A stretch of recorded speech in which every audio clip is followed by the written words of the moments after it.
But that means I learned this stuff a long time ago and learned all those old legacy practices. And so much of the stuff I think we're going to talk about today, and I spend 90% of my time talking about, for me, is breaking old habits. I remember when I went into the FBI, I remember I had a firearms instructor that said he would rather have 30 people who never shot a gun in their life than people in the class who'd shot a gun, because he said, my issue there is I have to break old habits, which is much more difficult than forming new habits.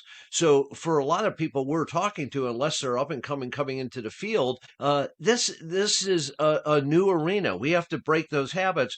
What we have to realize in this too, and I've had this discussion a lot lately, is that we're not admitting that we did it wrong. We're admitting that what we were doing is not founded in the science that now exists, which is it's not shame on us. The guy driving the covered wagon, or driving the covered wagon, can't say, I'm sorry, I'm not taking a car. Well, there aren't any cars. Now we have something better. We need to apply that stuff. So a little far afield, but when it comes down to this issue of confession based, that's how I was trained. As you go in the room and you get a confession.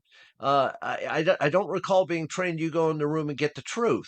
And really what we want is we want the truth. And so much of that truth comes from the whole interaction.